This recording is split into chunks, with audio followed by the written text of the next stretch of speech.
Bienvenue dans la Guilde, le podcast qui booste vos compétences en Quality Engineering. Je suis Jean-François Frézy, expert en Quality Engineering et passionné par la transmission des savoirs. Chaque semaine, je te partage des astuces pour transformer ta façon de travailler en Quality Engineering. Installe-toi bien, on est parti pour un nouvel épisode rempli de conseils concrets. N'oublie pas de t'inscrire à ma newsletter pour recevoir du contenu exclusif et ne rien rater. Chaque semaine, je te livre des méthodes actionnables, des outils efficaces et des stratégies sur les meilleures pratiques du moment, avec des formats courts, pratiques et accessibles à tous. Alors abonne-toi maintenant pour ne rien rater. Salut à toi, passionné de la qualité logicielle et du Quality Engineering. Bienvenue dans ce nouvel épisode du podcast. Aujourd'hui, on va parler d'un concept qui fait rêver beaucoup de QA, le self-healing, ou ce qu'on appelle l'auto-répération, le test automatisé. Ça a l'air magique. Imagine, tu lances une suite de tests sur ton front. Un test échoue. Tu ouvres le log et tu vois que le bouton dans l'ID qui s'appelait valider s'appelle maintenant confirmer. Résultat, le test est cassé. Une nouvelle fois. Et si ce test, il avait pu se réparer tout seul? C'est précisément la promesse du self-healing. Mais derrière la promesse, que vaut la réalité? C'est ce qu'on va essayer de décortiquer ensemble aujourd'hui, lors des 10 prochaines minutes. Donc déjà, qu'est-ce que c'est vraiment le self-healing?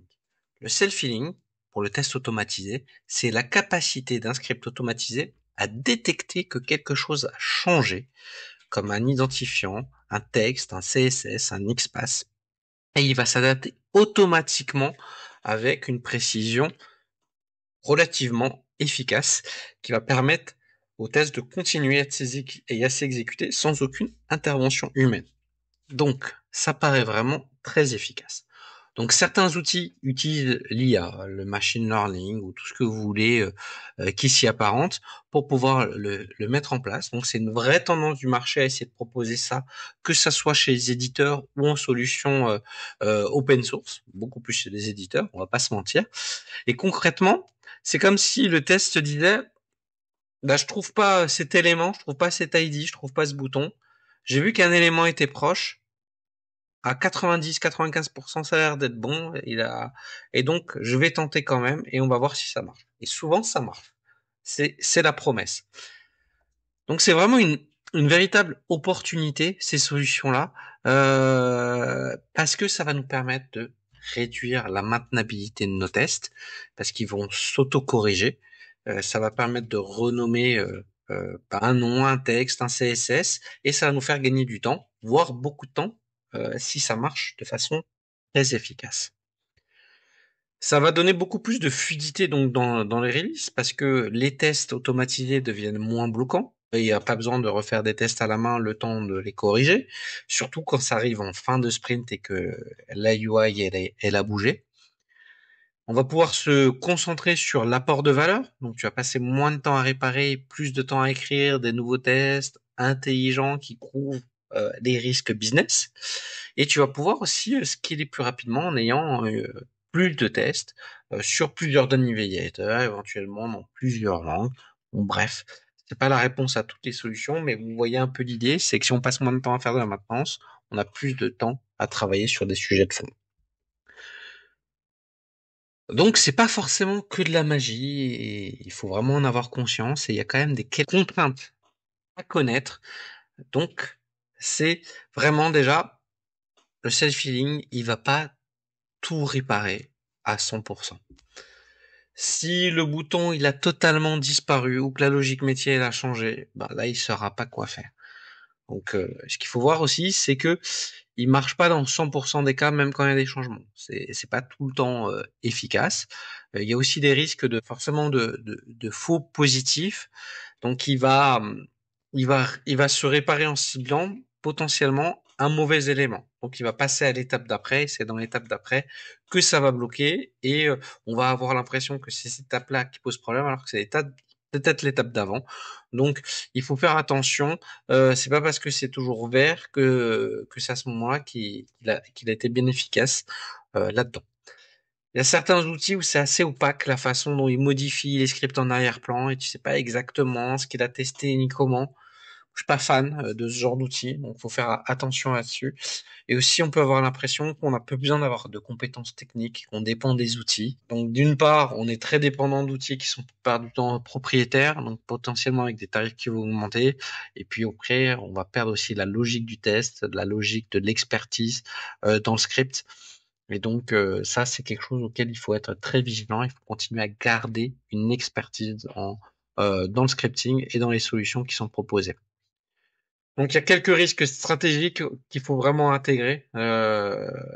C'est qu'il faut pas perdre cette maîtrise, euh, qu'elle soit métier ou technique.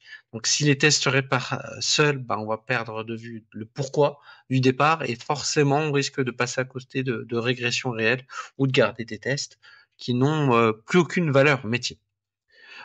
Certains outils, ils vont vraiment te contraindre dans l'écosystème. Donc, il faut faire gaffe aussi à ta liberté d'évolution, notamment quand tu prends des éditeurs. Donc, il faut faire attention à cela. C'est pas forcément lié au self-healing, mais à toute solution qu'on va prendre. Euh, et après, il y a certains outils où c'est pas vraiment adapté au contexte. Les projets critiques avec des applications métiers lourdes et qui sont pas web, du style SAP ou du mobile natif, c'est un peu moins efficace. Dans des environnements très réglementés, très contraints, où il faut tout tracer, ça peut être aussi une contrainte d'utiliser du self-healing parce qu'on peut pas tout tracer, on peut pas tracer la modification. Donc ces modifications automatiques, ça va pas passer avec la direction qualité. Et là, vous allez être, donc faut vraiment vérifier ça avec eux si c'est possible ou pas possible. Mais ça peut être une contrainte qu'il faut prendre en compte et un risque à surveiller. Donc comment on peut tirer parti intelligente de ces outils malgré ces contraintes, ces risques? Pour moi, oui, il faut s'y mettre. Tout ça, il faut regarder. Ça va nous permettre de gagner en productivité, mais il faut le regarder de façon intelligente et avec méthode. Donc, ce qu'il faut regarder, c'est particulièrement utile dans des fronts web qui évoluent fréquemment, dans lequel où les devs n'ont pas pris le temps de mettre des tests ID et que c'est une contrainte pour eux de les rajouter à court terme. Donc, ça peut être très intéressant dans une équipe QA qui a réduite et qu'on a besoin de gagner du temps et que la maintenabilité peut poser problème, surtout si les deux s'enchaînent avec un front web qui évolue rapidement et une équipe QA qui s'est réduite. Pour aussi faire un POC, proposer des solutions et regarder, ça peut être aussi intéressante dessus, même si c'est pas forcément l'objectif à la base. Donc forcément, il faut, voilà. Moi, je dirais trois conseils. Il faut l'activer déjà sur un périmètre maîtrisé, un petit périmètre qu'on connaît bien, où on connaît les impacts. Comme ça, on peut voir l'impact que ça va avoir. Il faut aussi continuer à regarder régulièrement l'impact que ça a, les changements automatiques. Donc, il faut vraiment monitorer ça et s'assurer que ça apporte toujours de la valeur et qu'on n'est pas arrivé dans quelque chose qui n'a plus de sens.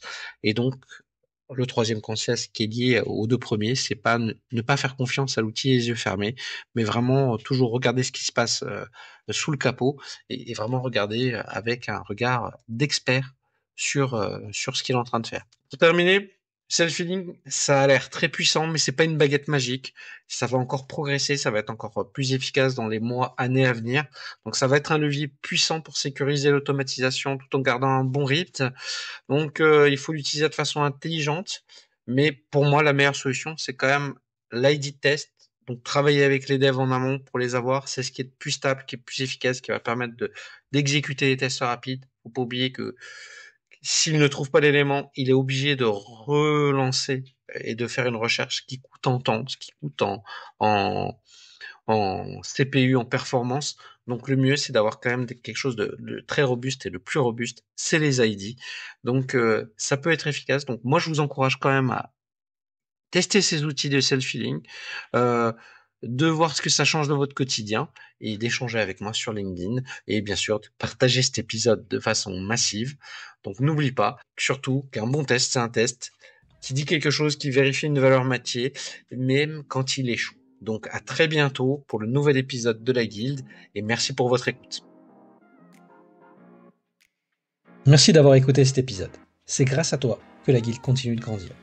Si tu as aimé, n'hésite pas à partager autour de toi et à laisser un avis 5 étoiles sur ta plateforme préférée. Je te donne rendez-vous au prochain épisode avec encore plus de conseils pour booster tes compétences.